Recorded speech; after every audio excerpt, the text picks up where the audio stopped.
Welcome back. We're talking about the current financial crisis in Pakistan. Let's get back to our panel right now, and let's go this time to Mustafa Sayed in Islamabad. And Mustafa, the Chinese Foreign Minister Wang Yi, he was in Islamabad, and this is what he had to say on the relationship between the two countries. Let's watch.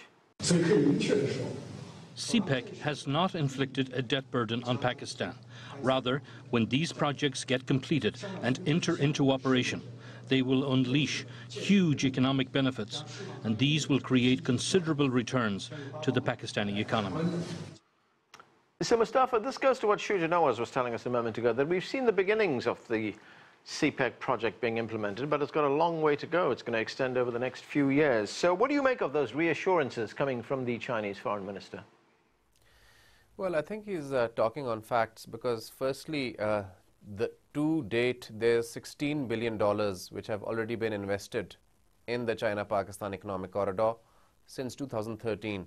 So out of the total $62 billion, which is a lot of money for a country like Pakistan, which has never seen such a mega influx of investment from any country in recent history.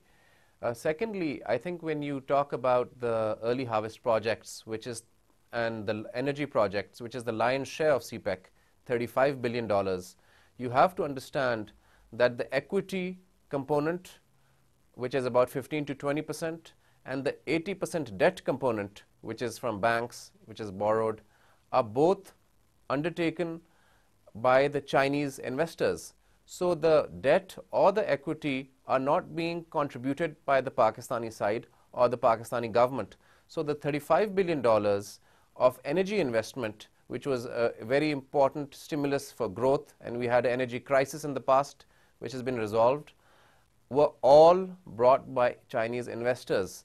All that the government of Pakistan did to incentivize this investment was to give them a sovereign guarantee that we will purchase this electricity and power which you are producing for the next 25 years via a power purchase agreement. So I agree with the Chinese foreign minister that the majority of the debt that we talk about in Pakistan is linked to multilateral institutions like IMF, and also we've had a circular debt problem for the past many years which predates CPEC.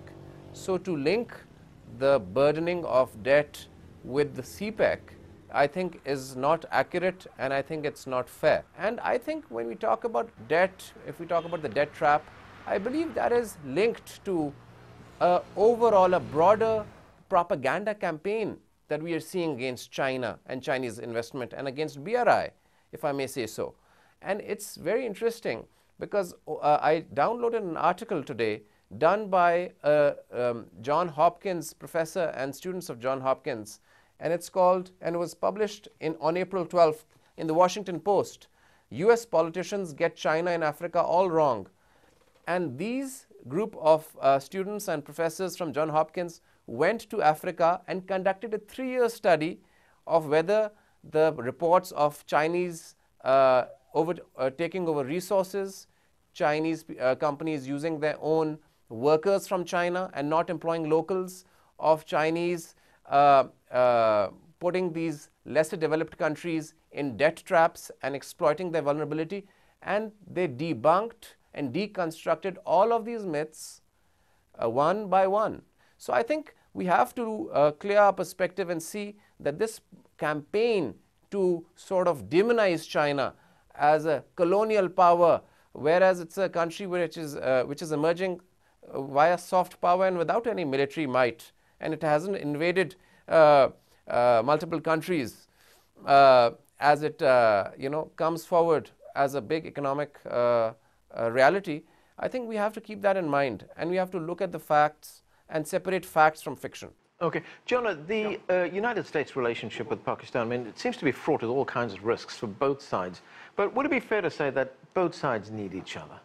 Yes, the U.S. and Pakistan do need each other, perhaps less so than they have in the past.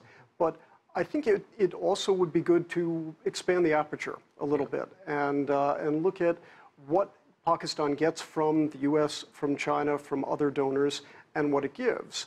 And one doesn't need to demonize China, U.S., the IMF, any other lender, to realize that there are very real problems with any kind of big funding projects. If you're pouring $52 billion into a country, a lot of people are going to get very, very rich, both in Pakistan and in China, and a lot of people are going to be left with a lot of debts and with a lot of downside. Do you want to say something? I think the solution is for the new government to introduce a much greater transparency and accountability in the process. A frequent criticism in the past has been that not enough was known about the details of CPEC projects and the way that they were allocated. In fact, there is a CPEC Center of Excellence on the web, which has most of the data. But the initial discussion of the details of each specific project needs to be shared. And I think Pakistan needs to also make clear that CPEC is not this huge monster that's going to engulf Pakistan, which is the way it's being portrayed, particularly in the West. It's a very small proportion of what Pakistan needs, but it's a very important proportion.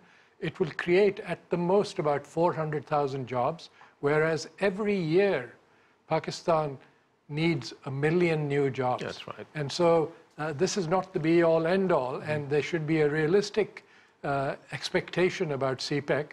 What it will do is provide Pakistan the foundation to increase its exports, to increase its growth, to be able to repay its debts at a much faster click, and then to be able to negotiate with the international financial institutions to get a good deal, to get the additional monies that will allow it to put much more runs on the board.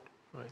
Zhao Hai, we know a lot about the economic relationship, the trade relationship between China and Pakistan, but how does China view its strategic relationship with Pakistan? I mean, here we have a part of the world where Pakistan wants to counter Indian influence in the region. There is a close relationship, of course, between India and the United States. What role does China see itself play strategically in the region? Yeah, I have 2 points to make. Number one, I think it's very important to think about not only, on the one hand, China really want to help leveraging the young population and resources in Pakistan to help Pakistan develop its economy. But on the other hand, China is not really altruistic in this respect. China also wants to develop its western part of the country. So the CPEC is actually related to the bigger project in China developing the West, and particularly in the Xinjiang region, so that China can have a better and stabilized region. So I think that's, overall, we have to consider the connection between the two. On the other hand, I don't think the BRI project overall and the flagship project CPEC is particularly designed to somehow contain India or to press down India to prevent India from developing. Just like in many ways, China may misinterpret some of the messages coming from the West, which is not really containment. So I think in many ways, we have to improve communications with India, with other countries in the region. At the same time, after the initial stage of CPEC, Pakistan and China both can expand the project and include third parties into many of the projects. For instance, now you have Russia or Saudi Arabia or other countries, Sri Lanka, interested in investing in Pakistan, and also European countries. So I think Pakistan can open its doors, improving its transparency and improving the efficiency of the process to include more foreign investment into Pakistan. And that will greatly improve Pakistan's economic stance and resolve its debt problem in the long run. Jonah, there was a newspaper commentary in a Pakistan newspaper, the newspaper Dawn, and the commentator said, one of the things he said was, and I'm quoting here, Washington's demand for unquestionable compliance is unacceptable to Pakistan. What does the US want from Pakistan? I think that the U.S. government, both the present one and, in fairness, the past two, have often had unrealistic expectations. The U.S. has demanded more from Pakistan than it would be reasonable to expect Pakistan to provide. On the other side of the equation, Pakistan has provided much less than would be reasonable to expect. I think that what the U.S. wants Pakistan to provide right now, at least at the government level, is a full-fledged assault on the Haqqani network, on the Quetta Shura Taliban, on various other groups that the government of Pakistan sees as perhaps friends, or at best, people that it would not like to permanently alienate because it has to live with them. And the U.S., if it wants Pakistan to take such a tremendously difficult step, would have to offer more than it is politically realistic for the U.S. to offer. What's the way out of this? The way out of this is for the U.S. to expect less from Pakistan, Pakistan to deliver perhaps more than it has been delivering for its own sake, not because the U.S. is demanding it, but because some of the U.S. demands about cracking down on some very violent and dangerous groups are ones that really are in the interests of the Pakistani people themselves, particularly groups like Lashkar-e-Taiba, Jaish-e-Mohammed, and others that are not necessarily at the top of the U.S. demand list. What do you make of that, Shuja? I think the U.S. has lost its financial leverage over Pakistan, and the $300 million that they stopped, which was under the reimbursement scheme for coalition support funds, is really peanuts. And it's about time Pakistan put an end to this charade about the CSF. It was a very bad decision made by President Musharraf, continued by different governments in Pakistan. What Pakistan needs is a much more realistic strategic relationship with the United States, which is not based solely on financial assistance.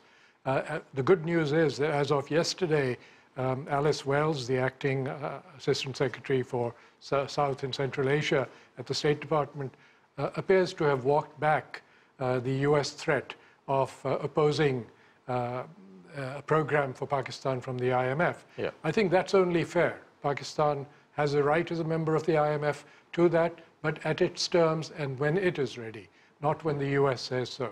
I think that's the critical part. For a new government in Pakistan, it's very critical that they right this relationship. As Jonah said, it's like a roller coaster, and we seem to be now at the bottom, and there's only one way, which is up. Yeah. And I hope that the U.S. and Pakistan can take that upswing now. Okay, Mustafa, one final point, and I've only got a few seconds for this, so if you could keep it short, please. If Pakistan goes to the IMF for a bailout, it will be the 13th time that the country has gone there for a bailout. That's in the past 3 decades. I mean, what does that tell us? How important is it for Pakistan to implement, to formulate, and then implement structural reforms that will prevent this from happening in the future? Yes, I think that perhaps we have limited choices in terms of what the situation in Pakistan is and its economy. But what we really need to focus on is widening our tax net and strengthening the institution of the Federal Board of Revenue, whose responsibility is to collect taxes from all hue and cry. And what's been happening in Pakistan is that existing taxpayers are paying through their teeth, but a lot of other huge companies and corporates and powerhouses are not taxed, and a lot of people get away with it. So I think we need to strengthen institutions and these firefighting approaches of going to the IMF, going to the World Bank, and trying to get a rabbit out of a hat and being Houdini has to sort of change into a more sustainable, well thought out, more informed approach of strengthening institutions, and also special economic zones and manufacturing, which needs to be relocated to Pakistan, which left Pakistan because of the energy crisis. So people are given jobs, and we export to other countries and other markets where we don't have access to. And I think CPEC can really contribute to that as well. Okay, and we're going to have to leave it there. Thanks to all of you for being with us. That's it for this edition of The Heat. I'm Anand Naidu in Washington, D.C. Thanks for being with us.